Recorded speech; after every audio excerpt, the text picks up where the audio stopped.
kisah Nabi Allah Sulaiman di masa ayahnya masih hidup, Nabi Allah Daud alaihi salam. Kemudian kisah yang kedua setelah wafatnya Nabi Daud. Bagaimana kisah dua fase ini? Ma'asyiral muslimin yang dimuliakan Allah Subhanahu wa taala.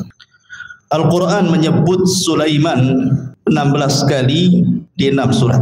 Pertama dalam surah Al-Baqarah, kedua dalam surah Al-An'am, ketiga dalam surah Al-Anbiya, keempat dalam surah An-Naml, kelima dalam surah As-Saba, dan keenam dalam surah Sad. Inilah surat-surat yang menceritakan tentang kisah Nabi Allah Sulaiman. Di dalam Al-Quranul Karim, Allah Subhanahu wa taala berfirman, "Wa warisa Sulaimanu Dawuda," dan Sulaiman mewarisi seluruh warisan Daud.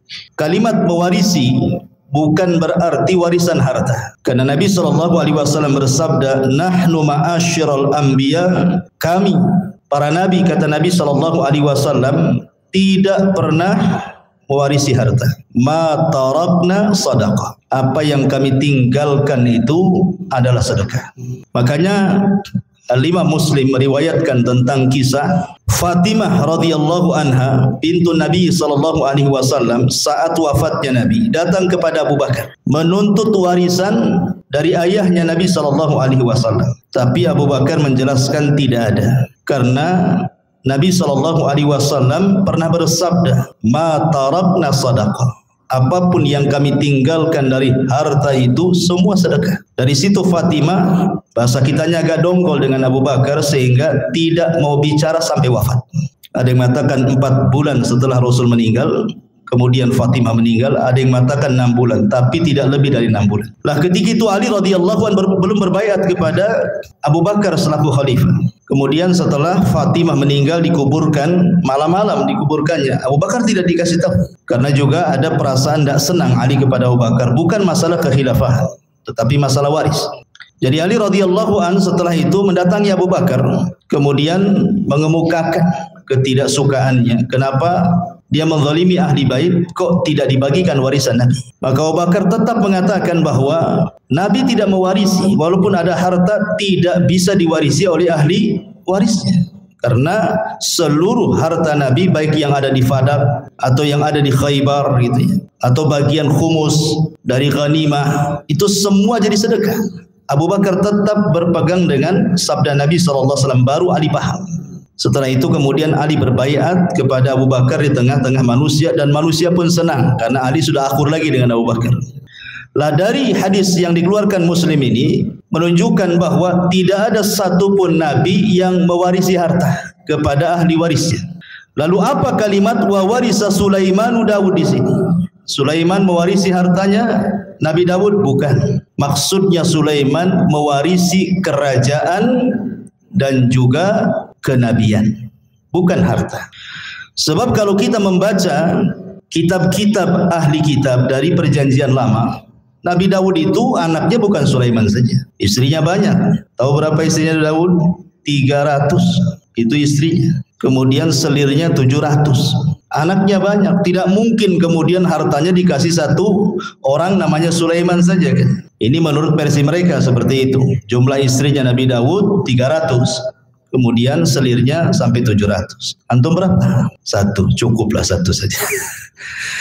Jadi yang diwariskan di sini adalah kerajaan dan juga kenabian. Dan inilah keutamaan Nabi Allah Sulaiman di antara seluruh para nabi Bani Israel. Karena hanya ada 2 nabi, saya ulangi, yang mendapatkan 2 keutamaan yang tidak dimiliki Bani Israel, atau nabi-nabi Bani Israel, atau raja-raja Bani Israel. Sebab Bani Israel itu kalau jadi raja, raja saja. Kalau jadi nabi, nabi saja. Tetapi Nabi Allah Sulaiman ini menggabungkan dua-duanya seperti ayahnya Daud, raja plus nabi. Itulah keutamaannya Nabi Allah Sulaiman alaihi salatu wassalam. Jadi di sini Sulaiman mewarisi kerajaan dan juga kenabian, bukan harta. Karena Allah Subhanahu wa taala memberikan kepada Sulaiman jauh lebih kaya dibandingkan ayahnya. Makanya ayahnya tidak disebut raja penguasa dunia, yang disebut justru Sulaiman. Di antara 4 raja penguasa dunia adalah Sulaiman, Dzulqarnain, Namrud, Bukhtun Nasr, dan kelak di akhir zaman Al-Mahdil Muntadhar, Imam Mahdi yang ditunggu-tunggu kaum muslimin. Nabi Allah Sulaiman alaihi salatu wassalam meminta kepada Allah Subhanahu wa taala untuk dicerdaskan, dan harusnya kita juga sama meminta kepada Allah Subhanahu wa taala untuk diberikan pengetahuan. Makanya Nabi SAW selalu berdoa, Rabbi zidni ilma, ya Allah tambahkan pengetahuan kepada. Itu Nabi yang jelas-jelas dapat wahyu saja masih minta ditambah ilmu, apalagi kita. Disebutkan dalam hadis Abdullah ibn Amr ibn As radhiyallahu an, ketika Sulaiman selesai membangun Masjidil Aqsa, ingat bukan membangun dari pondasi, karena Masjidil Aqsa juga sudah dibangun oleh Nabi Yakub sebelumnya. Jadi ketika Nabi Ibrahim dan juga Ismail membangun Masjidil Haram, maka Nabi Yakub membangun Masjidil Aqsa. Jarak antara Yakub kepada Sulaiman itu jauh sekali, ratusan tahun pun gitu ya. Sehingga kemudian Nabi Allah Sulaiman alaihi salatu wassalam tidak sezaman dengan Nabi Yakub itu. Jadi Nabi Yakub itu Nabi Sulaiman itu bukan membangun dari dasar, tetapi Nabi Sulaiman alaihi salam hanya memperbaharui saja. Dia memperbaharui apa yang sudah ada, kemudian dibuat pondasi, di atas pondasi. Itulah yang disebut dengan Haikal Sulaiman, yang sekarang sedang dicari-cari oleh orang Yahudi. Haikal itu, bagi orang Yahudi yakin kalau seandainya Haikal itu maksudnya pondasi yang dibangun di atas pondasi Masjidil Aqsa sebelumnya itu didapati hari ini, maka mereka akan merobohkan Aqsa, kemudian akan membangun Masjidil Aqsa sesuai dengan Haikal Sulaiman menurut mereka. Kalau itu terjadi, katanya, itulah tanda kemenangan orang-orang Yahudi, karena di situ ketika mereka membangun Masjidil Aqsa sesuai dengan Haikal Sulaiman, maka mereka berkeyakinan akan muncul Matius mereka, penolong mereka. Menurut kita maksudnya adalah Dajjal, tapi Dajjal menurut orang-orang Yahudi itu bagi mereka Matius, penolong mereka. Makanya ketika Dajjal muncul di akhir zaman, apa yang terjadi? Diikuti oleh 70.000 Yahudi Asbahan. Jadi Dajjal itu ditunggu-tunggu oleh mereka gitu ya. Baik. Lah ketika selesai membangun Masjidil Aqsa, Nabi Sulaiman berdoa dengan 3 doa. Doa yang pertama, kata Nabi Allah Sulaiman alaihi salatu wassalam, sa'alallaha hukman yusadifu hukmahu wa mulkan la yanbaghi li ahadin min ba'di.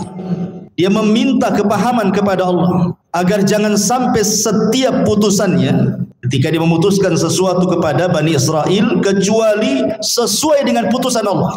Kemudian yang kedua, dia meminta kepada Allah Subhanahu wa taala agar kekuasaan yang dianugerahkan oleh Allah kepada Sulaiman jangan dimiliki siapapun setelahnya.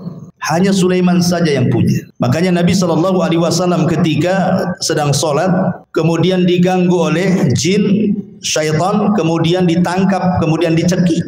Maka Rasul merasakan dingin air liur daripada jin syaitan ini. Kemudian Rasul mengatakan, kalau seandainya aku tidak ingat doa Sulaiman, wa mulkan la yanbaghi li ahadin min ba'di, kekuasaan yang tidak boleh dimiliki siapapun, sudah kuikat jin itu di tiang masjid supaya dilihat manusia dan dijadikan mainan, kata Rasul. Artinya dari sini bahwa Nabi Allah Sulaiman alaihi salatu wassalam meminta kepahaman kepada Allah agar jangan sampai putusannya salah. Jangan sampai putusannya salah, kalau bisa sesuai dengan putusan Allah Subhanahu wa taala. Makanya Allah kabulkan keinginan Sulaiman.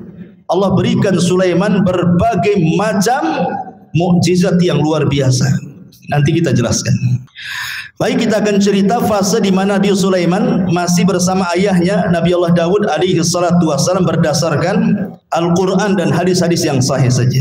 Adapun kalau ada kisah-kisah Israiliyat itu hanya sekedar pelezat cerita saja. Enggak perlu diyakini, enggak perlu didustakan, ya enggak perlu dibenarkan. Ya sebagai pelengkap saja. Ma'asyiral muslimin yang dimuliakan Allah Subhanahu wa taala. Suatu ketika ada satu kisah dari 2 wanita yang dua-duanya itu punya bayi. 2 wanita ini sedang mandi ceritanya. Kemudian bayinya diletakkan di samping pemandian. Rupanya ada serigala. Kemudian dimakanlah salah satu bayinya, kemudian dibawa kabur ke hutan. Akhirnya kemudian setelah mandi dua wanita ini didapati cuma satu bayi. Maka oleh yang paling besar kakaknya wanita ini diambil bayi itu dan mengatakan ini milikku. Kata adiknya bukan, ini milikku. Akhirnya datanglah kepada Nabi Allah Daud alaihi salam, minta diputuskan ini bayi punya siapa, karena cuma satu masalahnya. Maka Nabi Allah Daud alaihi salatu wasallam tentu dengan ijtihad beliau seorang nabi. Akhirnya Nabi Daud memihak kepada yang memegang bayi, kakaknya, dan mengatakan itu bayimu, bukan bayi adik. Maka menangislah sang adik ini. Kemudian karena sudah putusan seorang raja, apalagi yang mau dibicarakan? Keluar. Sebelum keluar Sulaiman masuk. Kemudian mengatakan, wahai ayahku, bisa enggak saya ikut memutuskan perkara ini? Kata ayahnya, silahkan saja. Akhirnya Sulaiman alaihi salatu wassalam kembali memutuskan kes dua wanita ini. Kemudian Sulaiman mengatakan, ambilkan pisau. Orang-orang tercengang, kenapa Sulaiman minta pisau? Kemudian dikatakan, mau apa dengan pisau itu wahai Nabi Allah Sulaiman? Kata Sulaiman, saya ingin belah bayi ini jadi dua, pusar ke bawah dan pusar ke atas. Kan ini kan dua wanita saling mengklaim ini. Biar adil, kita potong aja bayinya jadi dua. Yang pusar ke atas ambil kakaknya, yang pusar ke bawah ambil adiknya. Nah, selesai.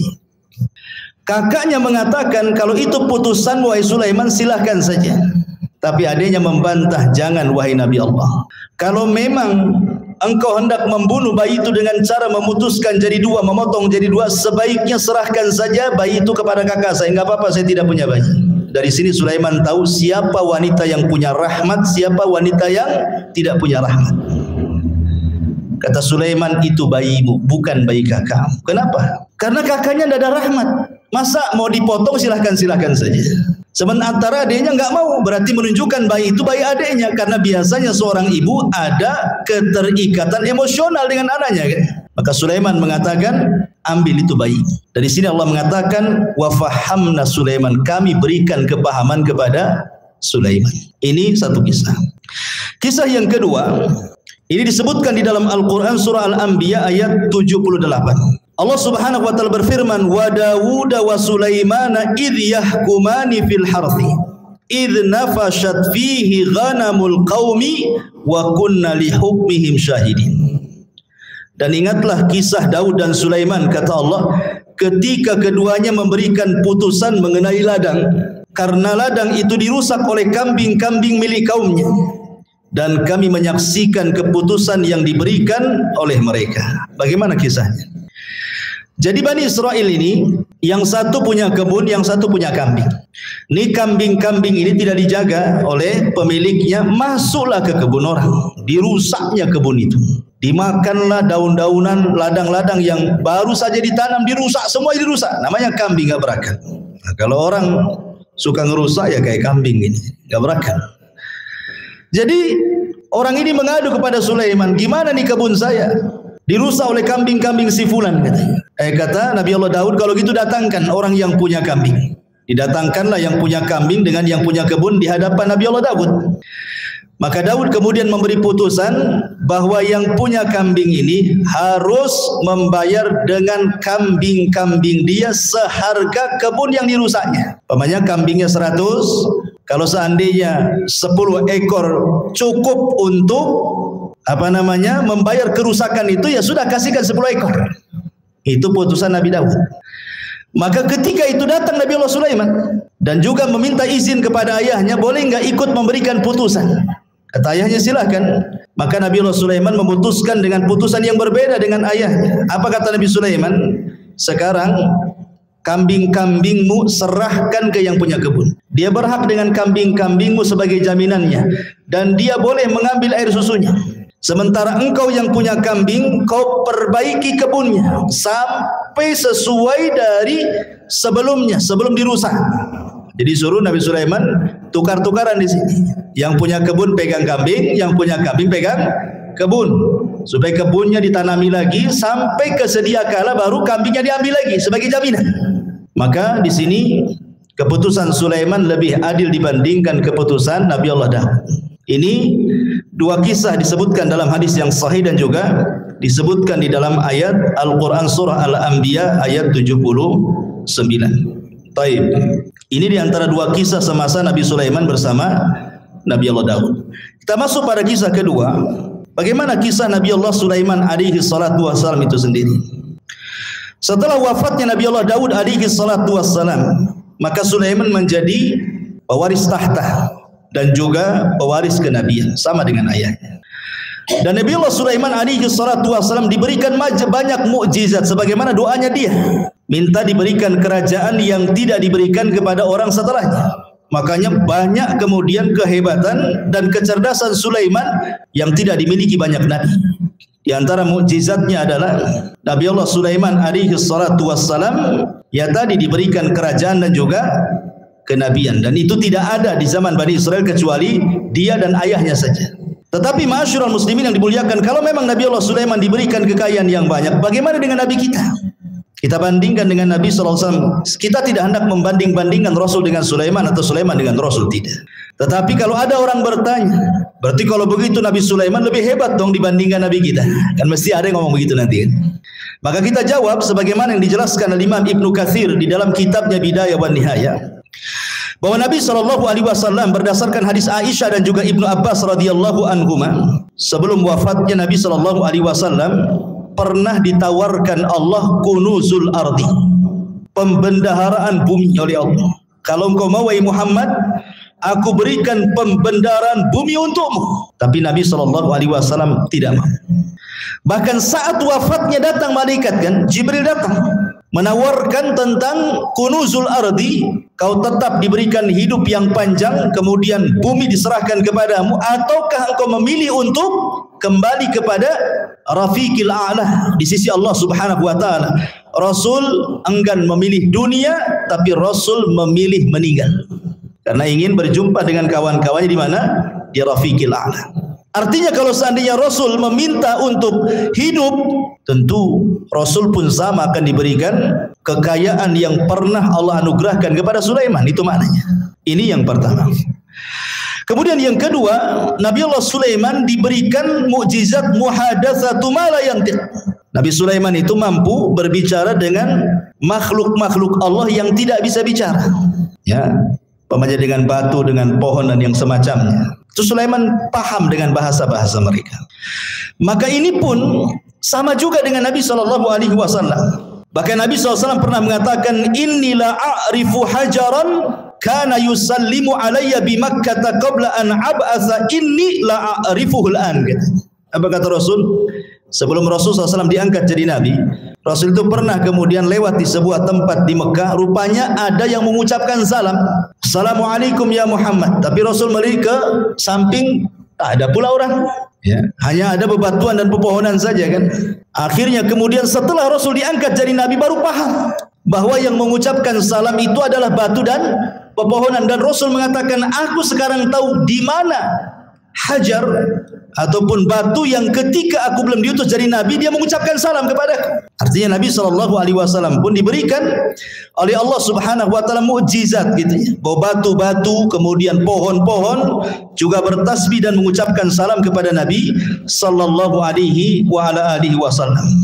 Bahkan diriwayatkan dari Abi Sufyan dan dia Talha ibn Nafi' dari Anas bin Malik radhiyallahu an, Ja'a Jibril ila Nabi sallallahu alaihi wasallam dzata yaumin wa huwa jalisun hazinun qad hadaba bid-dima min darbati ba'di ahli Makkah. Jadi suatu ketika Rasul dipukuli ahli Makkah sampai berdarah. Jibril datang untuk menghibur Nabi sallallahu alaihi wasallam. Itulah bagaimana Nabi sallallahu alaihi wasallam luar biasa dalam berdakwah. Di permulaan dakwah sampai dipukuli oleh orang Makkah sampai berdarah juga. Maka Jibril mengatakan, atuhibbu an urika ayah. Jadi Jibril ingin menenangkan kesedihan Rasul. Maukah aku tunjukkan kepadamu kuasa Allah? Maka Rasul mengatakan, na'am tentu. Fanadhara ila syajaratin min wara'il wadi. Maka kemudian Jibril menatap satu pohon di balik lembah. Faqala, maka Jibril katakan, ud'u tilka syajarata fada'ah. Kau panggil saja pohon itu, maka pohon itu akan tercabut dari akarnya dan akar berjalan dan akan menghadap kamu, katanya. Kemudian Nabi SAW memanggil betul-betul pohon itu, betul-betul pohon itu tercabut dari akarnya, berjalan menghadap Rasul mengucapkan salam. Kemudian Kata Jibril, murha, perintahkan dia untuk kembali. Maka Rasul pun memerintahkan dia untuk kembali. Kata Rasul, hasbi, cukup. Artinya kalau Nabi SAW mau, semua pohon bisa diperintahkan, ya kan? Kalau mau, umpamanya kalau Nabi SAW mau, bisa saja pohon-pohon itu diperintahkan Nabi SAW. Dan ini mujizat Rasul. Dan sanadnya riwayat ini ala syarti Muslim, berdasarkan syarat Imam Muslim. Kemudian yang ketiga di antara mujizat Nabi Allah Sulaiman, taskhirur riyah, sakharahallahu li Sulaiman. Jadi Sulaiman mampu menundukkan angin. Tentu ada sebabnya kenapa Nabi Allah Sulaiman mampu menundukkan angin, ikhwan. Jadi suatu sore Nabi Sulaiman itu, dan itu disebutkan di dalam Al-Quranul Karim ketika kita bicara tentang kuda Sulaiman. Jadi Sulaiman itu suka dengan kuda perang. Jadi sore hari itu Sulaiman saking senangnya dengan kuda-kuda itu, karena kan Sulaiman ahlul jihad. Tentu di zaman itu tidak ada kendaraan untuk perang melebihi kuda. Kalau di zaman sekarang ya ada pesawat, ada tank, macam-macam kan itu ya. Kalau zaman dulu ya kuda saja. Itu binatang yang paling hebat di dalam berperang.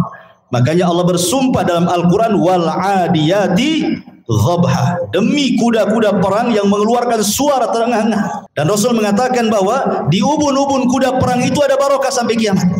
Dan Rasul mengatakan 3 olahraga yang disunnahkan: berenang, kemudian memanah, kemudian berkuda. Memang kuda itu ada keistimewaan. Dan di akhir zaman nanti perangnya kaum muslimin melawan orang-orang Nasrani itu dengan kuda, karena teknologi sudah tidak ada. Artinya kuda ini berkahnya sampai kiamat. Maka Sulaiman suka dengan kuda. Jadi suatu sore dia memandang kudanya, mengelus-elus kudanya gitu ya. Dan ingat, ada kuda khusus. Sulaiman itu punya kuda, dia punya sayap. Jadi ya ada kuda-kuda biasa, tapi ada khusus kuda Nabi Sulaiman itu bersayap dia. Ya, jadi bisa terbang dengan kuda itu dengan sayap. Dari mana kita tahu kudanya Sulaiman itu bersayap?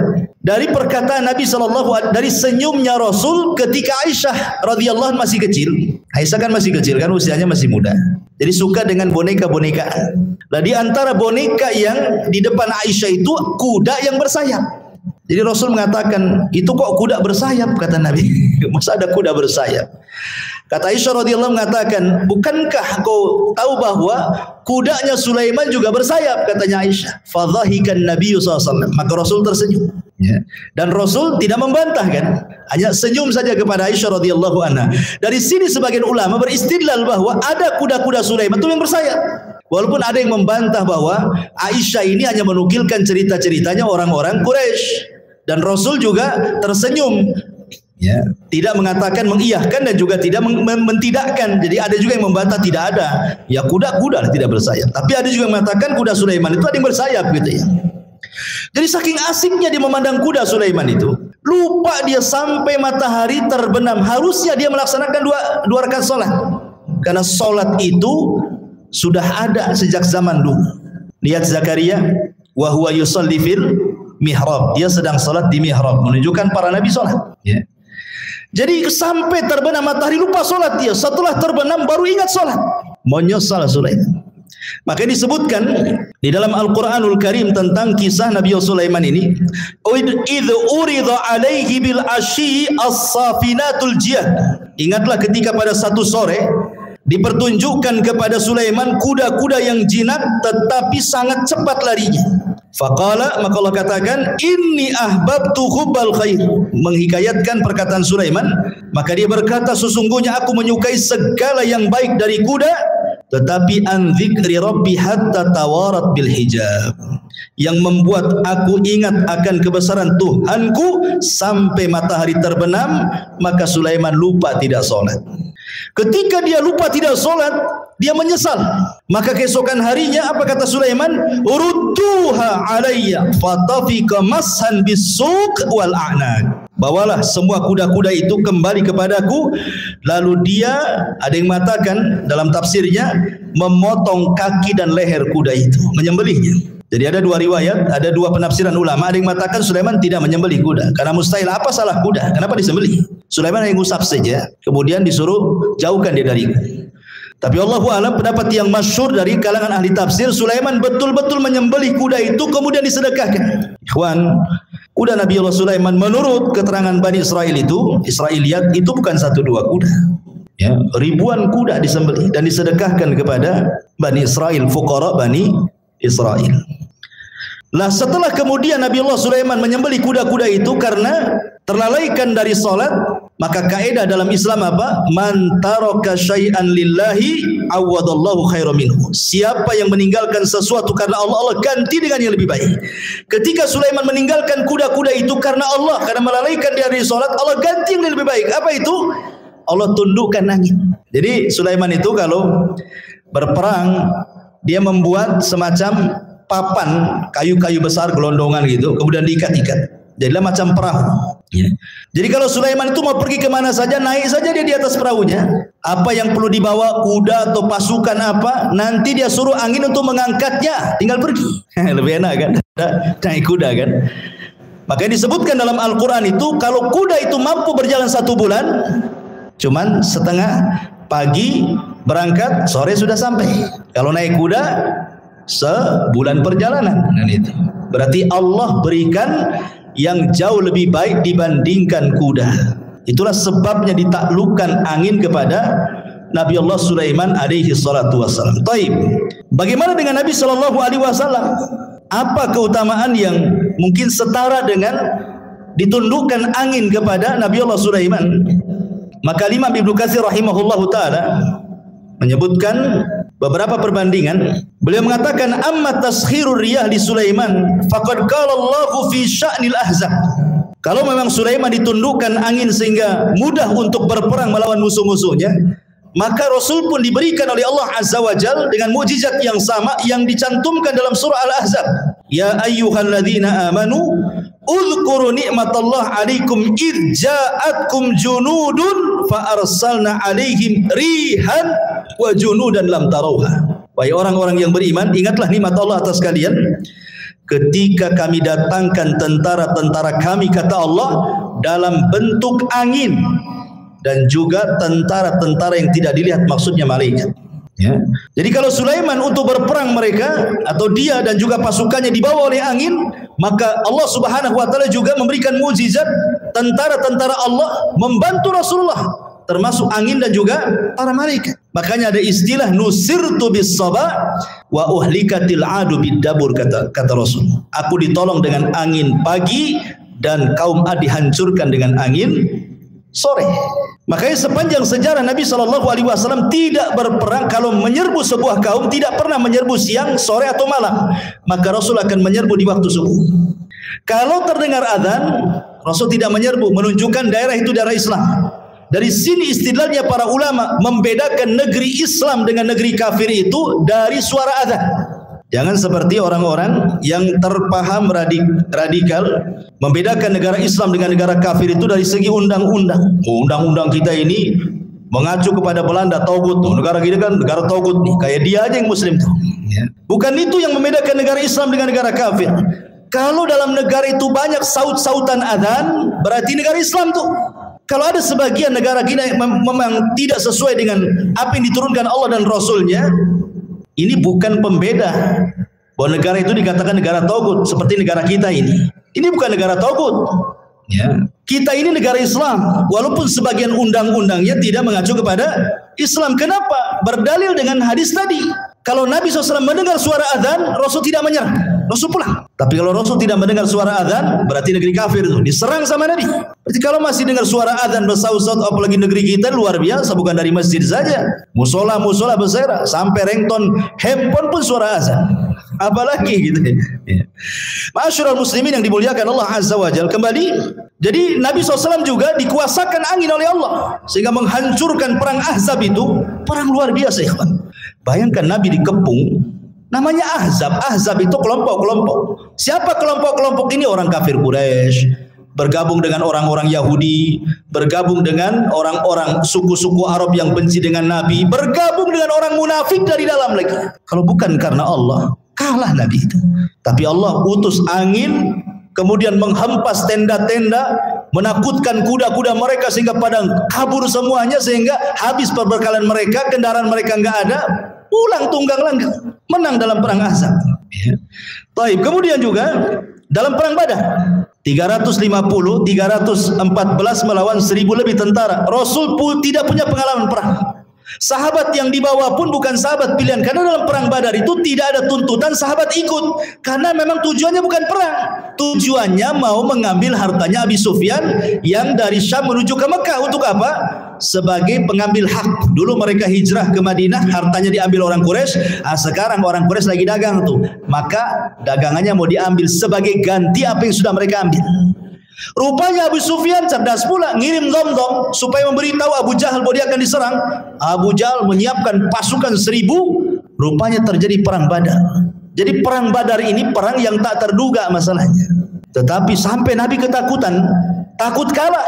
Maka di malam harinya diistighotsah di samping Abu Bakar dan mengatakan, Allahumma intahlik hadhil isabah falan tu'bad abada. Ya Allah, kalau kau hancurkan kelompok yang sedikit ini, enggak ada lagi yang menyembah kamu di permukaan bumi, katanya. Allah menangkan 314 melawan 1000. Allah menangkan. Siapa yang Allah menangkan? Kaum muslimin. Dengan apa? Diutusnya oleh Allah 5.000 malaikat.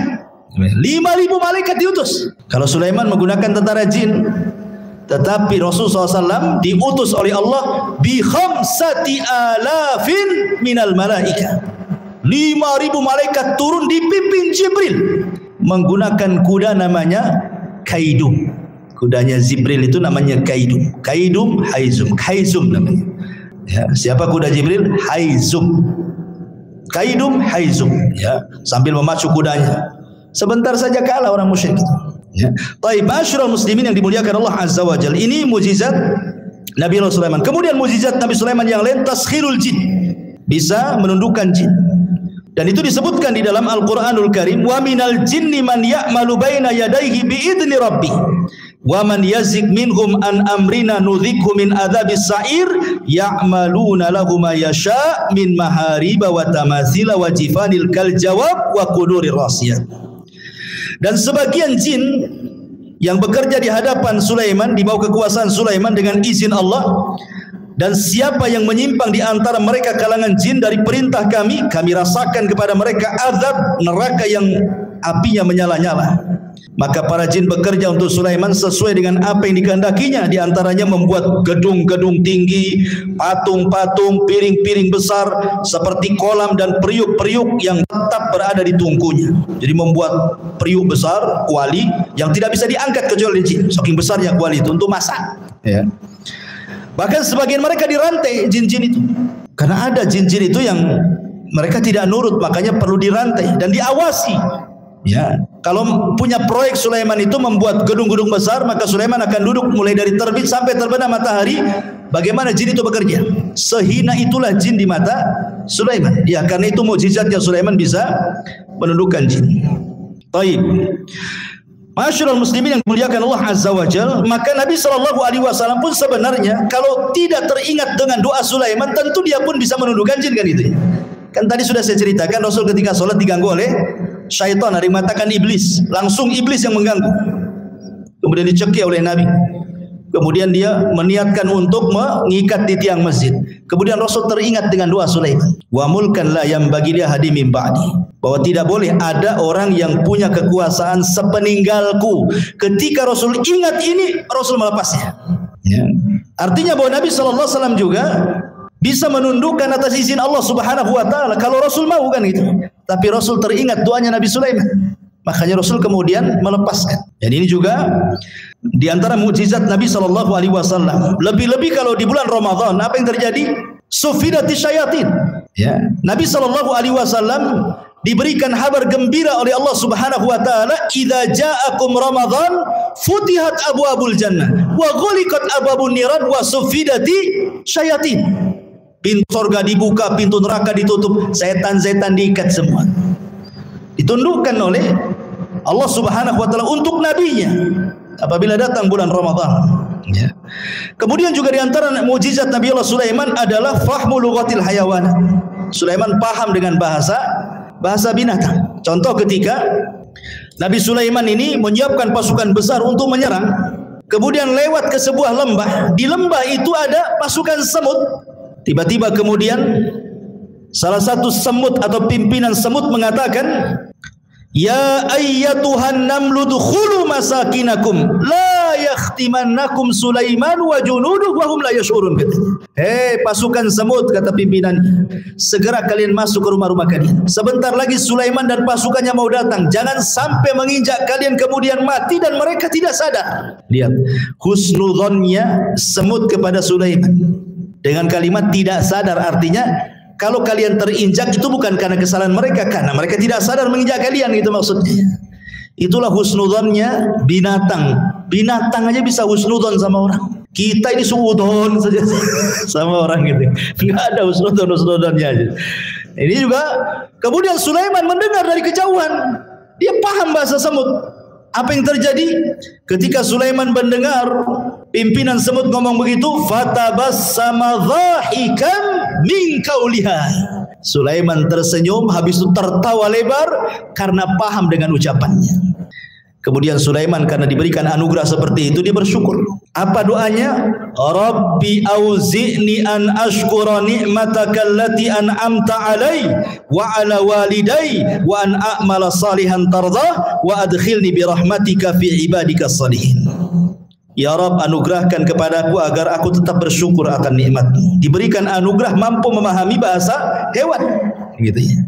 Yang telah Engkau berikan nikmat kepadaku dan nikmat kepada kedua orang tuaku, dan aku agar aku bisa beramal saleh supaya Engkau redha dan Engkau masukkan aku dengan rahmat-Mu termasuk hamba-hamba-Mu yang saleh. Subhanallah. Manusia sekaya Sulaiman, manusia sehebat Sulaiman, manusia yang kekuasaannya sampai separuh dunia masih mengatakan saya bersyukur akan nikmat-Mu kepadaku.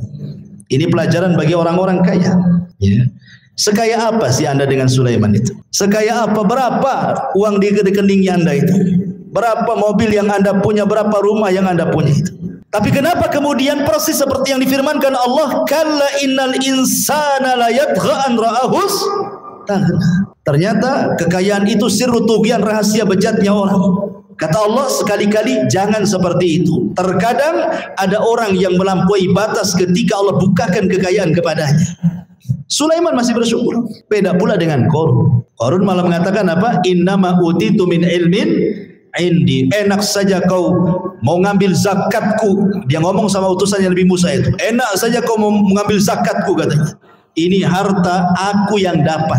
Sama sekali Qarun tidak menasabkan harta itu kepada Allah, sehingga Allah katakan wa khassafna bihi wa bidarihil ardh. Kami tenggelamkan si Qarun dan seluruh harta-hartanya ke dasar bumi. Jadilah kalau sekarang nemu harta dikit-dikit harta Qarun, nemu dompet aja harta Qarun, semua harta Qarun, ya. Intinya bahwa di sini ada pelajaran besar. Kemudian juga Sulaiman mengajarkan akhlak. Bagaimana dia tersenyum kepada Semut, ya. Dan senyum itu bagian daripada akhlak yang sangat murah tetapi besar nilainya, besar pengaruhnya, ikhwan. Apalah susahnya senyum coba? Senyum itu tidak susah, tapi pengaruhnya besar. Senyum itu jauh lebih berpengaruh dibandingkan ngomong. Karena biasanya orang yang suka senyum itu langsung disukai orang. Beda dengan orang yang jarang senyum, gitu kan, susah orang suka. Tapi orang yang suka senyum, ya manis senyumnya karena orang suka senyum. Beda kalau orang jarang senyum, sekali senyum pahit tuh biasanya. Ini senyum ngapain nih? Jangan-jangan mau pinjam uang pun, katanya kan. Artinya bahwa sebagaimana ulama mengatakan akhlak itu terbagi tiga, dari leher ke atas, kedua tangan, dan dari atas kepala ke bawah, kan. Itu akhlak namanya. Dari leher ke atas di situ ada mata. Orang yang jarang melotot kalau ngomong berarti punya akhlak. Orang yang jarang mengeluarkan kata-kata kotor kecuali santun, maka itu berakhlak. Telinganya tidak mendengar kecuali yang dibolehkan dia mendengar. Hidungnya tidak mencium kecuali yang dibolehkan dicium. Senyumnya selalu tersebar. Itu akhlak namanya. Ya. Kemudian kedua tangan mudah membantu orang. Kemudian dari badan ke atas, ketika kita bicara dengan orang, kita berhadap-hadapan. Jangan badan kita ngadap kemana, orang pula ngadap ke kita. Mentang-mentang dia kaya, pejabat, kemudian nggak direken ngomong apa sebelah itu. Dia ngadap sana, orang ngadap sini, kan itu. Nggak berakhlak badannya. Ya. Jadi itu akhlak namanya. Sulaiman mengajarkan akhlak, fatabassam, dia pun senyum. Dan Rasul mengatakan tabassumuka li akhika sadaqah. Senyum kamu kepada saudaramu itu sedekah. Coba bayangkan, kalau antum senyum ketemu orang senyum, berapalah sedekah. Mungkin antum bakhil mengeluarkan uang, ya. Gantilah uang itu dengan senyum, kan enak. Tapi kalau tengok kotak infak jangan senyum. nggak penuh-penuh nanti. Maksudnya kalau ketemu orang gitu ya. Baik. Kembali bahwa Nabi Allah Sulaiman alaihi salatu wasallam mampu paham dengan bahasa binatang. Sekarang bagaimana dengan Nabi sallallahu alaihi wasallam? Al-Imam Ibnu Katsir mengatakan, "Wa laqad utiya Muhammadun sallallahu alaihi wasallam misla dzalik wa aktsar minhu." Rasul pun diberikan hal yang sama, bahkan lebih banyak dibandingkan Sulaiman, kata Imam Ibnu Katsir. Faqad taqaddam dzakarna li kalamil bahaim was-siba wal haninil jad'i wa ragha'il ba'ir wa kalamil syajari wa tasbihil hasa wal hajari wa du'aihi iyahu ila akhir perkataan Ibnu Katsir. Saya contohkan beberapa kisah. Pertama, kisah Abi Sa'id Al-Khudri radhiyallahu anhu. Jadi ceritanya Abu Sa'id Al-Khudri ini menceritakan, jadi ada seorang penggembala, tiba-tiba datang serigala. Penggembala datang serigala, diambillah satu kambing itu, dibawa kabur ke hutan, dikejar sama yang punya kambing. Akhirnya direbut lagi dari serigala itu. Tiba-tiba serigalanya bisa bicara. Apa kata serigala ini? Ala tattaqillah, tidakkah kau bertakwa kepada Allah? Tanzi'u minni rizqan saqahullahu alayya. Kata serigala, tidakkah kau bertakwa kepada Allah, wahai penggembala? Kau sudah merebut rizki yang Allah anugerahkan kepada kau, kau ambil lagi katanya. Kagetlah ini penggembala kambing. Kok serigala bisa bicara kan itu ya? Ini aneh ini serigala ini, kok bisa bicara gitu. Kalau sekarang kan tengok di punggungnya ada baterainya enggak? Gitu, berarti robot itu ya. Nah, kemudian orang ini mengatakan, ya ajibah, dzambun yukallimuni kalamal insi. Saking herannya penggembala ini mengatakan, kok kamu bisa bicara seperti manusia katanya. Maka serigala ini mengatakan, ana ukhbiruka bi'ajabi min dzalik. Kata serigala, enggak perlu heran. Mau enggak aku habarkan dengan yang lebih ajaib dibandingkan ini, kata serigala ini. Apa itu? Kata serigala ini, Muhammadun sallallahu alaihi wasallam bi Yathrib yukhbirun nas bi amba'i ma qad sabaq. Kamu tahu orang namanya Muhammad yang ada di Yathrib, kata serigala itu. Dia lebih hebat dibandingkan aku. Dia mampu berbicara tentang habar-habar yang sudah berlalu dari kalangan para nabi, Qarun, Fir'aun dan yang lainnya, atau yang akan datang hari kiamat macam-macam. Aku tidak bisa, kata serigala. Akhirnya kemudian seorang ra'il ghanam ini akhirnya datang menemui Nabi, masuk Islam. Kemudian dia menceritakan tentang serigala yang bicara itu ke hadapan Nabi sallallahu alaihi wasallam. Maka kata Rasul, sadaq, serigala itu benar katanya. Walladzi nafsi Muhammadin biyadihi la taqumus sa'ah hatta yukallimus siba'al insan. Tidak akan tegak kiamat, kata Rasul, sampai ada binatang yang bicara dengan manusia. Itulah kamu katanya. Kan itu ya. Jadi sanadnya adalah syarti sahih, dan hadis ini disahihkan oleh Imam Al-Baihaqi. Lihat, serigala ini mengakui apa? Kehebatan Nabi, dan dia bisa bicara. Ya. Kemudian juga diriwayatkan dari Safinah Maula Rasul. Rasul itu punya pembantu namanya Safinah. Pembantu Rasul banyak, salah satunya Safinah namanya. Jadi Safinah ini suatu ketika dia sedang safar, naik perahu. Qadarullah, perahunya dihempas ombak, akhirnya hancur perahunya, berantakan. Tetapi Allah takdirkan dia selamat dengan satu kayu yang sisanya itu dia ngambang sampai dibawa ke entah berantah. Tiba-tiba dia nyasar di sebuah pulau. Ketika terbangun, tiba-tiba ada singa di hadapannya. Fawajada fihal asad, ada singa di hadapannya. Faqala lahu. Maka si Safinah ini ketakutan dengan singa itu. Singa, dia pun lagi lelah, baru saja terdampar, nggak punya tenaga, mau lari gimana? Sementara singa sudah di hadapannya. Berteriaklah Safinah ini, apa teriakannya? Dia mengatakan, ini, kata Safinah ini, sesungguhnya aku adalah sahabat Nabi sallallahu alaihi wasallam. Ini Safinah maula Rasulillah. Aku Safinah pembantu Rasulullah, aku sahabat Rasul, katanya. Tiba-tiba menjinaklah singa ini. Kemudian fadharaba mangkibi, tiba-tiba kakinya singa menepuk bahunya dia, seolah-olah ngajak pergi. Maka akhirnya ketika melihat jinak, maka hilanglah ketakutan Safinah, akhirnya mengikuti singa ini kemana arahnya. Rupanya singa ini kemudian mengarahkan ke jalan pulang. Sebelum pulang, katanya Safinah menceritakan, seolah-olah dia melambai-lambai yuwaddiuni, seolah-olah ingin berpisah, ya, selamat pergi gitu kan. Subhanallah. Kemudian hal ini disampaikan kepada Nabi sallallahu alaihi wasallam. Ya, binatang disebut saya pembantu Nabi, langsung jinak. Luar biasa. Kan enggak menghadap Nabi. Nabinya di mana? Safinah hanya beritahu saya ini pembantu Nabi, tadinya singa yang garang jadi lunak gitu. Tapi antum jangan praktekkan. Masuk ke kandang singa, saya umat Nabi, apa enggak diterkam? Ya. Jadi ini menunjukkan ikhwatul fillah muliakan Allah Azza wa Jalla, bagaimana singa itu tunduk dengan hanya ucapan saya adalah khadimun Nabi. Luar biasa, ya. Ini juga disebutkan Imam Ibnu Katsir dalam kitabnya Al-Bidayah wa Nihayah. Kemudian juga disebutkan dari Abdurrahman ibn Abdullah ibn Mas'ud, dari bapaknya, dia mengatakan kunna ma'a Rasulillah SAW fi safarin famararna bi syajaratin fiha farha hamratan fa akhadnahuma. Kata Abdurrahman ibn Abdullah ibn Mas'ud, dari bapaknya, dia berkata kami pernah safar bersama Rasul dalam peperangan. Tiba-tiba kami ini melihat ada burung cantik di atas pohon, cantik sekali. Kemudian naiklah salah seorang kami, diambilnya telurnya itu, diambil telur burung itu. Tiba-tiba fa'aja'at al-hamra ila Rasulillah sallallahu alaihi wasallam, maka induknya datang burung ini, kemudian menghadap Nabi sallallahu alaihi wasallam seolah-olah dia menceritakan bahwa ada kehilangan telurnya ini. Maka Nabi SAW langsung membariskan pasukan dan mengatakan man faja'a hadza bi farhaiha. Siapa yang menyakiti anak burung ini, katanya. Kok Rasul tahu gitu ya? Ya, Rasul kan tidak tahu.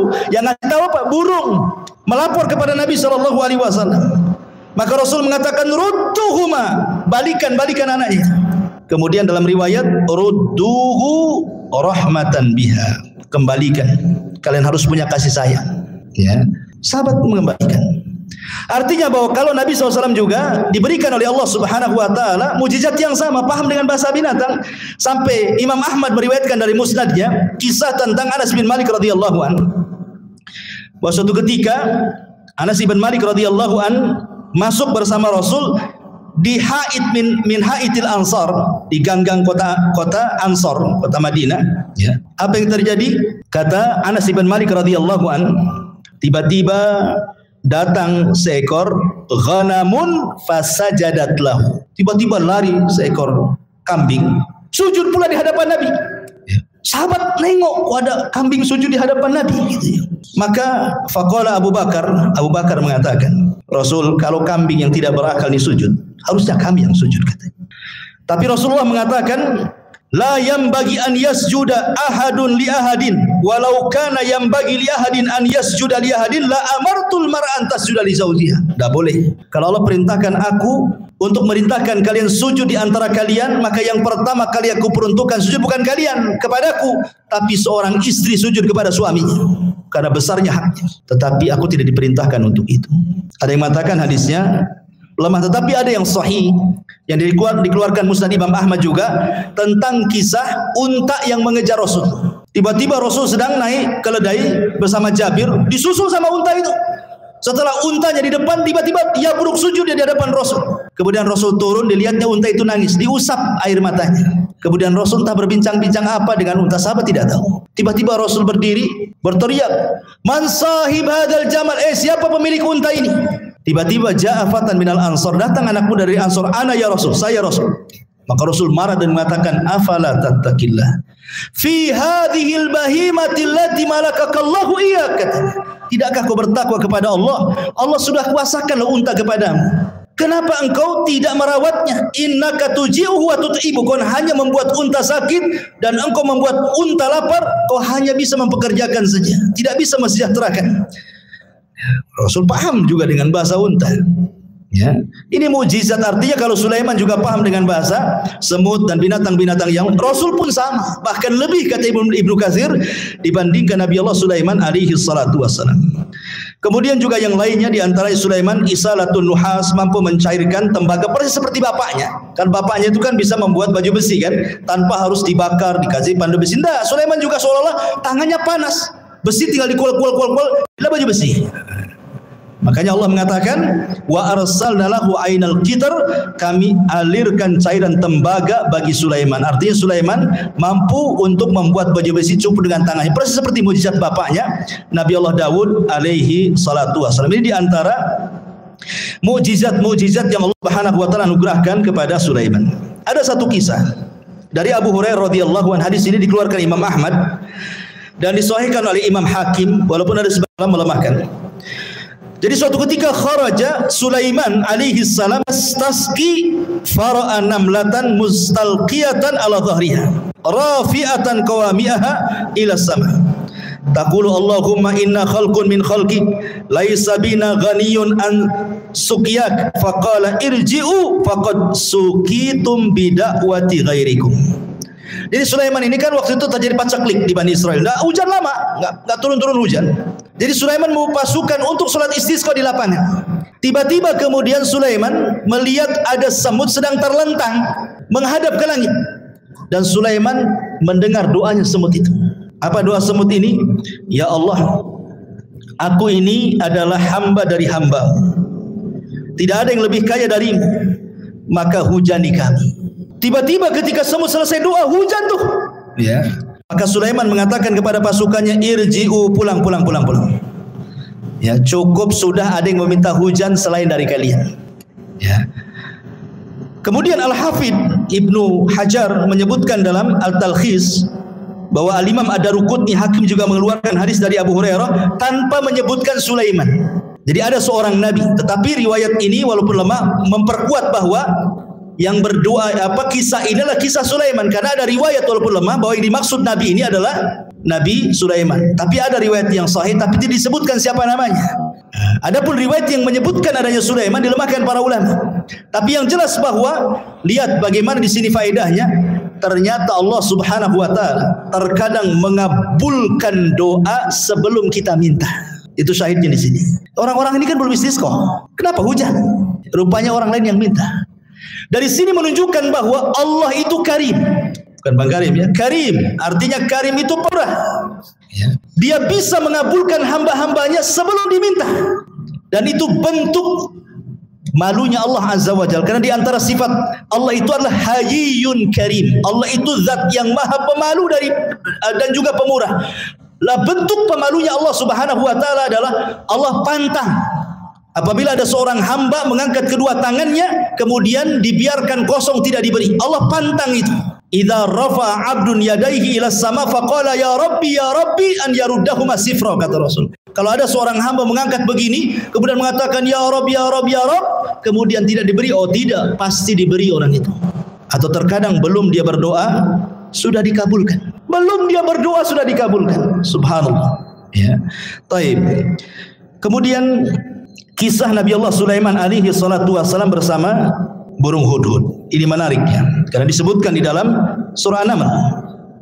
Ma'asyiral muslimin yang dimuliakan Allah Azza wa Jalla. Jadi suatu ketika Nabi Sulaiman ini sedang mempersiapkan pasukan besar. Bayangkan pasukan Sulaiman ini jin, manusia, binatang, kemudian di atasnya burung terbang. Jadi nggak pernah terkena sengatan matahari.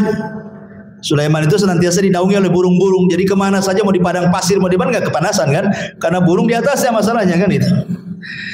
Jadi suatu ketika mempersiapkan barisan itu, hudhud pula tak ada di situ. Mana hudhud? Dan burung hudhud itu adalah muhandis Sulaiman. Disebutkan dalam sejarah Israiliyat bahwa dia itu muhandis, seorang insinyur. Jadi hudhud yang diceritai ini seorang insinyur. Jadi terkadang di Sulaiman ini kalau mau berangkat ke sebuah tempat, maka yang mengekor dari atas langit itu burung hudhud. Entah di depan ada jurang kah, entah di depan ada air, ada sungai, ada laut. Nanti dikasih tahu tuh. Ya, karena Sulaiman tidak tahu yang gaib. Ya kan? Jadi besar sekali memang jasanya hudhud itu kan. Makanya ketika tidak ada, Sulaiman marah. Kemana hudhud ini? Awas saja kata Sulaiman. Ngancam Sulaiman. Kalau dia datang dan tidak membawa alasan, la u'adzibannahu adzaban syadidan aw la adzbahannahu aw la ya'tiyani bisultanin mubin, kata. Kalau dia datang tidak bawa alasan, kusiksa dengan siksa yang berat, atau kusembelih dia, atau kumaafkan kalau bawa alasan, kata. Ternyata famakatha ghaira ba'id. Ternyata hudhud sudah datang. Dari mana coba hudhud itu? Rupanya hudhud dari Yaman. Sulaiman di mana? Di Palestina. Sebegitu cepatnya itu terbangnya hudud itu. Satu di Palestina, satu di Yaman. Cemana terbangnya itu? Menunjukkan hudud ini diberikan kemampuan oleh Allah kan gitu. Kemudian melapor, aku punya alasan kenapa aku tidak ada, kata hudud. Apa kata hudud? Dia mengatakan, inni wajadtu faqala ahattu bima lam tuhid bihi wajituka bi min saba'in binaba'in yakin inni wajadtu imra'atan tamlikuhum wa utiyat min kulli syai'in walaha arsyun azim, katanya. Wahai Sulaiman, wahai rajaku, tunggu dulu ya. Aku punya pengetahuan yang kau tidak punya. Ini menunjukkan Sulaiman tidak tahu yang gaib. Kalau dia tahu yang gaib, tentu tidak akan ancam-ngancam hudud. Ya. Jadi Nabi itu tidak tahu yang gaib. Hatta Sulaiman yang banyak mujizatnya sekalipun tidak tahu yang gaib. Buktinya, hudud mengatakan aku punya ilmu yang kau tidak punya, katanya. Dan di sini menunjukkan tawadhu'nya seorang Sulaiman, raja besar, penguasa dunia, masih mendengarkan alasan. Enggak diktator dia. Kalau diktator main cincang aja lah kan gitu ya. Didengerin tawadhu Sulaiman. Kalau punya alasan ngomong bahasa kita ya kan.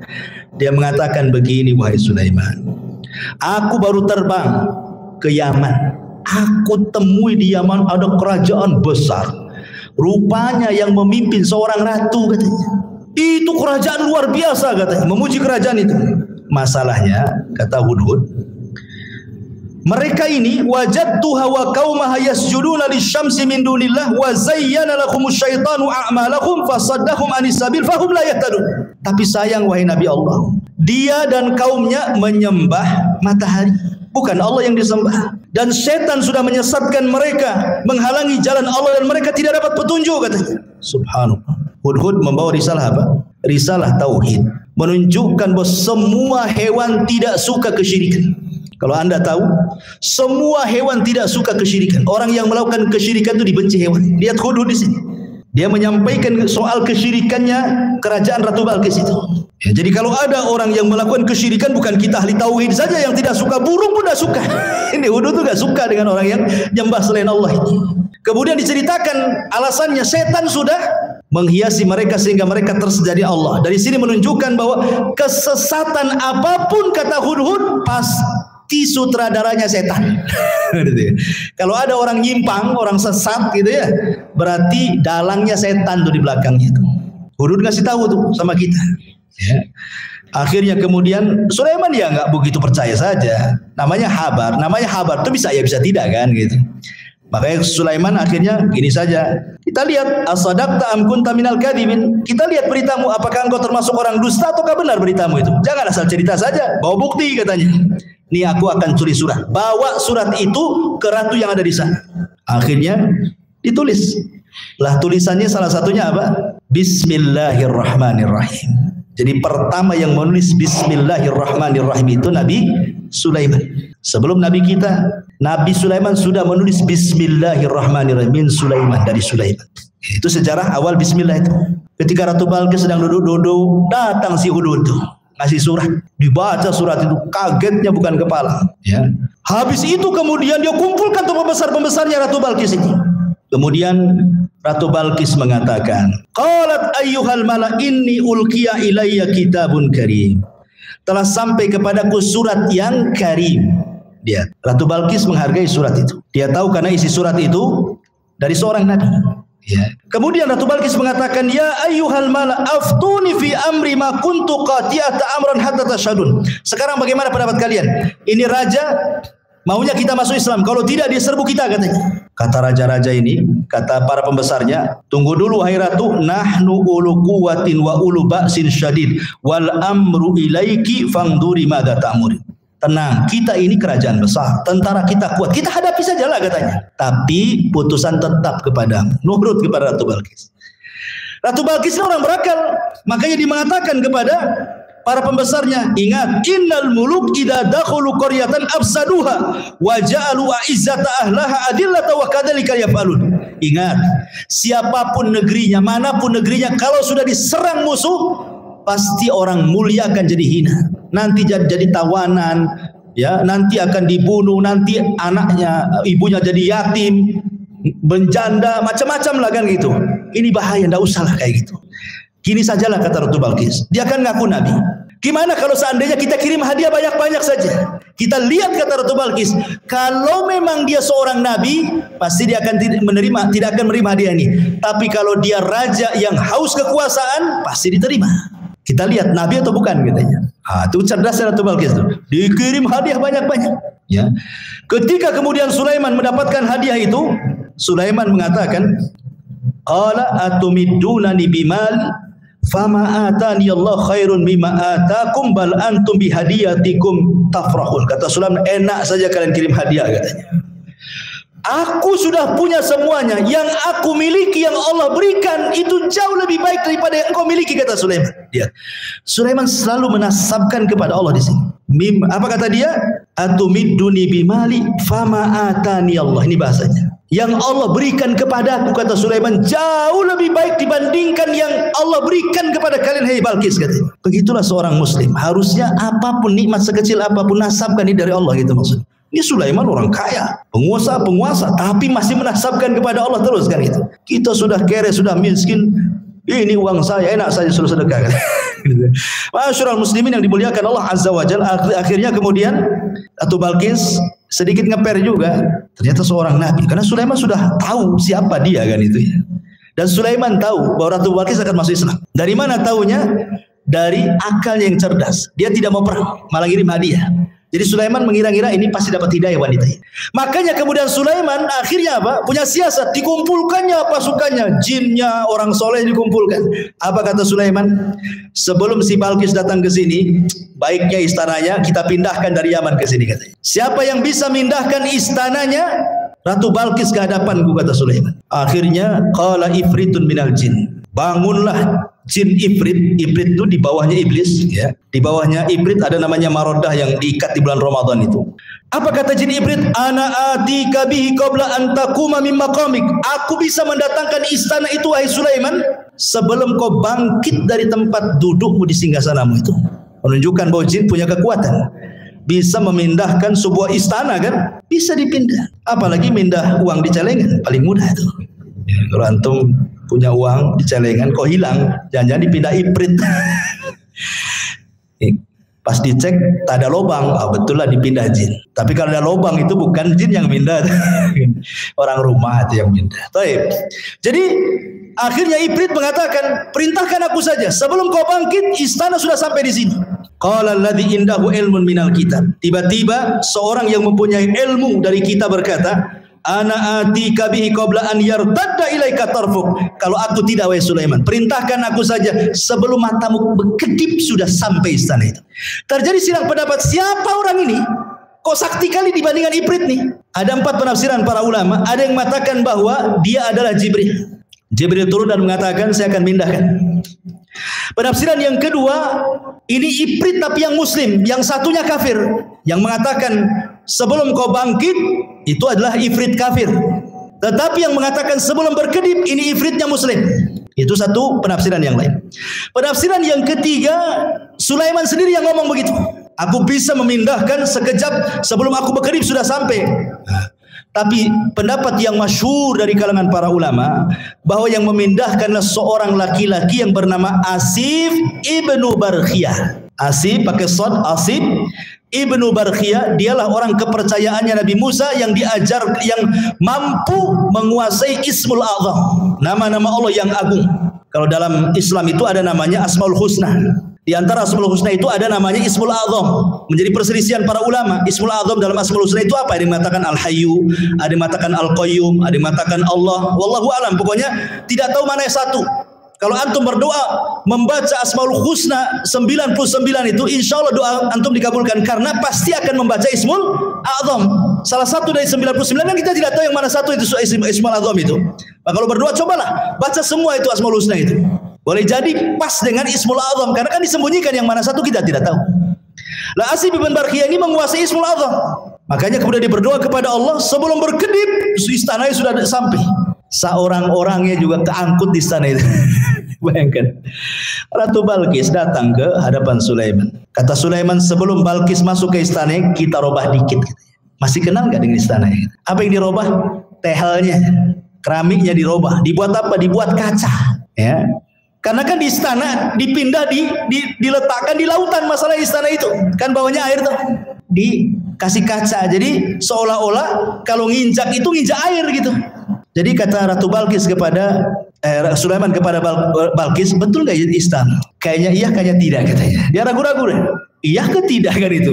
Kalau tengok bangunannya iya, tapi kok isinya beda kan itu ya. Makanya sempat disebutkan dalam Quran ini, Balkis ini sampai kemudian menyingkap pakaiannya, khawatir terkena air, padahal itu kaca tuh. Dari situlah dia melihat kehebatan Sulaiman. Akhirnya Ratu Balkis mengatakan perkataan menunjukkan dia masuk Islam, wa aslamtu ma'as Sulaiman lillahi rabbil alamin. Maka Balkis mengatakan, aku sekarang masuk Islam bersama Sulaiman. Dia masuk Islam akhirnya. Tapi menjadi perselisihan apakah Balkis ini menjadi istri Sulaiman atau tidak, itu menjadi khilaf ulama. Ada yang mengatakan jadi istrinya, ada yang mengatakan tidak. Wallahu a'lam. Tidak ada riwayatnya. Karena Sulaiman ini juga istrinya banyak. Ada dalam sebuah hadis yang sahih. Jadi suatu malam Sulaiman itu diberikan kekuatan mampu menggauli istrinya. Istrinya 100 ikhwan. Ada yang mengatakan yang 60 istri sahnya, yang 40 selirnya. Ya. Jadi semuanya 100. Kata Sulaiman, malam ini bernazar ingin menggauli semua istrinya dalam satu malam. 100 wanita digauli satu malam. Kalau nggak punya kekuatan, tengkleng lantum tuh. Ini kan khusus para nabi. Nabi itu diberikan kekuatan oleh Allah. Sulaiman diberikan kekuatan itu. Kemudian Sulaiman bernazar, aku ingin gauli dalam satu malam ini semua istri-istriku, dan aku berdoa kepada Allah setiap istriku mengandung punya anak, dan kujadikan semuanya tentara di jalan Allah untuk berperang, katanya. Itu Sulaiman. Itu nadarnya. Rupanya Sulaiman lupa membaca insya Allah. Harusnya dia mengatakan insya Allah. Karena masyiah itu tetap milik Allah. Kalau kita berkehendak, Allah tidak mungkin terjadi. Allah berkehendak, kita tidak, pasti terjadi. Itu semua kaidah seperti itu. Harusnya Sulaiman mengucapkan insya Allah. Maka malam itu digilir semua istri-istrinya. Rupanya tidak ada yang mengandung kecuali satu. Ketika melahirkan, separuh manusia, separuh bukan. Tidak punya kaki, puntung kakinya ke atas. Ya, nggak punya kaki. Ya. Itulah makanya kenapa walaupun dia seorang nabi, tetap masyiah itu milik Allah. Kehendak itu milik Allah. Makanya penting mengucapkan insya Allah. Apapun, mengucapkan insya Allah. Mau datang besok, insya Allah. Datanglah insya Allah. Tolonglah datang insya Allah. Oh, kayaknya orang sekarang kalau bilang insya Allah ragu-ragu tuh. Padahal insya Allah itu maksudnya mengaitkan kejadian kepada Allah, karena Allah yang berkehendak. Walaupun kita sudah yakin besok akan datang, yang namanya kehendak milik Allah ternyata ketabrak, ternyata ada masalah, ternyata macet, kan nggak jadi juga kan gitu ya. Makanya setiap apapun gantungkan kepada Allah Subhanahu wa taala. Untuk terakhir karena waktu juga. Jadi sebelum wafatnya Nabiullah Sulaiman alaihi salatu wassalam, ada satu kisah juga yang menarik di sini tentang kisah seorang petani.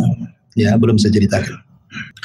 Jadi suatu ketika ada seorang petani, dia berangan-angan ingin mendapatkan kekuasaan seperti yang dimiliki oleh Sulaiman. Akhirnya kemudian angin itu tiba-tiba kemudian memberitahu Sulaiman bahwa ada orang yang berangan-angan ingin seperti dia. Angin yang menceritakan kepada Sulaiman. Maka Sulaiman pun datang kemudian menemui petani itu dan mengatakan, wahai petani, janganlah kau berangan-angan sesuatu yang kau tidak mampu. Jangan. Ya, dan di sini juga ada bahwa berdoa itu sesuai dengan kemampuan. Jangan berdoa kepada Allah meminta sesuatu yang mustahil antum dapat. Walaupun kita tahu bahwa bagi Allah tidak ada yang mustahil. Tapi kan kita melihat kenyataan. Ya, umpamanya antum ini hanya kerja ya gaji mungkin pas-pasan, serabutan, tukang bangunan, ke ojek online atau apa gitu kan. Berdoa, ya Allah, jadikan aku presiden, umpamanya kan. Buatkan aku istana besar. Ya mustahil juga. Bagi Allah tidak mustahil, tapi kan kita tahu kemampuan kan. Ya. Seperti orang ini kan meminta kepada Allah supaya diberikan seperti yang diberikan kepada Sulaiman kan. Maka Sulaiman mengatakan, janganlah meminta sesuatu kecuali yang engkau mampu. Kata Sulaiman, demi Allah, tasbihnya engkau satu kali, la tasbihatun wahidatun, kata Sulaiman, khairun minad dunya wa ma fiha.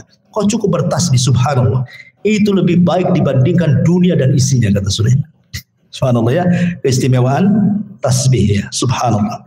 Baik, jadi sebelum wafatnya Sulaiman tadi saya sudah jelaskan, Sulaiman membangun Masjidil Aqsa. Kemudian berdoa kepada Allah Subhanahu wa taala dengan 3 doa. Ya, salah satunya doanya apa? Supaya Sulaiman diberikan hukum yang tidak menyelisih hukum Allah. Yang kedua, agar kerajaannya yang sudah dikuasai jangan diberikan kepada orang yang setelahnya. Yang ketiga, siapapun yang datang ke Masjidil Aqsa tidak berniat kecuali untuk sholat, keluar seperti bayi yang dilahirkan tidak punya dosa. Kata Rasulullah, adapun yang dua sudah dikabulkan. Adapun yang ketiga, aku hanya mengharap Allah mengabulkannya. Kenapa? Karena Rasul sudah sholat di Baitul Maqdis ketika Isra Mi'raj. Kan itu ya. Dia ingin dikabulkan yang ketiganya. Dan yang terakhir, kisah wafatnya Sulaiman. Jadi ketika Nabi Allah Sulaiman alaihi salatu wassalam mendekati ajalnya, dia meminta kepada Allah Subhanahu wa taala agar kewafatannya Nabi Sulaiman ini jangan sampai diketahui bangsa jin yang sedang bekerja. Karena memang walaupun demikian kan yang bekerja kepada Sulaiman bukan jin muslim saja, jin kafir banyak. Dan mereka harus ditunggu. Makanya Nabi Sulaiman itu kalau menunggu jin-jin kafir sedang bekerja itu mulai dari terbit matahari berdiri di singgasananya sampai terbenam matahari. Jadi betul-betul mereka diawasi terus 24 jam. Jadi suatu ketika Sulaiman ini sedang memegang tongkat. Kemudian Allah takdirkan datang malaikat maut mencabut nyawa Nabi Allah Sulaiman. Lama Sulaiman itu tidak dijelaskan dalam sejarah berapa lama dia duduk di singgasananya sambil bertelekan kepada tongkatnya gitu. Ya, sambil tongkat. Jadi yang menjadikan jasad Sulaiman tidak jatuh karena ada tongkat yang dipegangnya. Entah berapa lama, wallahu alam, tidak dijelaskan, Quran tidak menjelaskan, hadis juga tidak menjelaskan gitu. Yang jelas tiba-tiba tongkat itu dikerumuni oleh rayap, kemudian memakan tongkat itu sedikit demi sedikit. Akhirnya kemudian tongkat itu pun patah. Lemah, hancur, Sulaiman terguling. Ketika Sulaiman terguling, maka jin-jin mengatakan, kalaulah kami tahu yang gaib Sulaiman itu sudah mati, tentu kami tidak dihinakan seperti ini. Dari sini menunjukkan bahwa jin tidak tahu yang gaib. Ya. Lah ketika Sulaiman meninggal dunia, ingat ketika di zaman Nabi Sulaiman itu kan banyak dunia perdukunan ya. Sebelum Sulaiman diutus itu kan dunia perdukunan di mana-mana. Ya. Makanya Allah utus Sulaiman untuk memberantas dunia perdukunan. Makanya diutus Asif ibn Barkhiyah tadi untuk mengambil semua buku-buku dukun-dukun itu. Kemudian diancam dukun-dukun masih melakukan praktik perdukunan dibunuh. Maka tidak ada berani satupun dukun yang melakukan praktik perdukunan. Mereka diminta tobat dan mentauhidkan Allah. Kemudian buku-bukunya disimpan oleh Asif ibn Barkhiyah di sebuah kotak dan itu diletakkan di bawah singgasana Sulaiman. Sulaiman pernah ngancam, siapa yang mengambil buku sihir ini, kalau dia manusia aku bunuh dia, kalau dia dari kalangan jin terbakarlah dia. Ketika Sulaiman meninggal dunia, jin tidak bisa mendekati karena terkena sumpahnya Sulaiman, kalau diambil sama dia kan terbakar. Akhirnya kemudian mereka merayu, ada dua orang namanya Harut dan Marut. Ada yang mengatakan Harut Marut itu manusia, ada juga yang mengatakan Harut Marut itu malaikat, ada yang mengatakan Harut Marut itu setan, macam-macam lah penafsiran ulama ya. Tapi yang jelas bahwa akhirnya diambillah oleh Harut dan Marut ini, kemudian diajarkan kepada manusia. Harut Marut sudah mengatakan ini tidak boleh diajarkan kepada kalian. Kalau kalian bisa belajar ini bisa kufur masalahnya. Sehingga ada sebagian orang Yahudi tidak mau belajar, tapi ada juga yang tetap belajar. Akhirnya kemudian tersebarlah kesyirikan sihir kembali setelah Sulaiman wafat. Ya. Lah, jin ini, iblis ini yang kemudian menghasut orang-orang untuk mengambil buku sihir di bawah singgasana Sulaiman mengatakan, kalian tahu enggak? Kenapa Sulaiman bisa menundukkan angin, bisa menundukkan ini itu macam-macam? Dia itu punya sihir. Kalau kalian tidak percaya, tolong di bawah singgasananya ada buku-bukunya. Kalau kalian ingin seperti Sulaiman, ambil pelajari katanya. Dari sinilah muncul keyakinan Yahudi bahwa Sulaiman itu bukan nabi, tetapi tukang sihir. Makanya di zaman Nabi SAW ketika Rasul kemudian memuji Sulaiman, menjelaskan tentang mukjizat-mukjizat Sulaiman, orang-orang Yahudi Madinah tidak terima dan mengatakan Sulaiman bukan nabi, Sulaiman itu penyihir. Ketika itulah turun surah Al-Baqarah 102, wattaba'u ma tatlu syayatin ala mulki Sulaiman wa ma kafara Sulaiman walakinna syayatina kafaru yu'allimuna an-nasa sihra ila akhiril ayat. Dan mereka mengikuti apa yang dibacakan oleh setan-setan di zaman kerajaan Sulaiman. Sulaiman tidak kafir, artinya Sulaiman tidak mengajarkan sihir. Lalu siapa yang mengajarkan sihir itu? Setan-setan itulah yang mengajarkan sihir. Jadi kita katakan bahwa Sulaiman itu nabi, tapi orang Yahudi mengatakan dia sihir, penyihir. Nauzubillah. Makanya Allah turunkan wattaba'u ma tatlu syayatin ala mulki Sulaiman wa ma kafara Sulaiman walakinna syayatina kafaru yu'allimuna an-nasa as-sihra wa ma unzila 'alal malakaini bi Babila Harut wa Marut.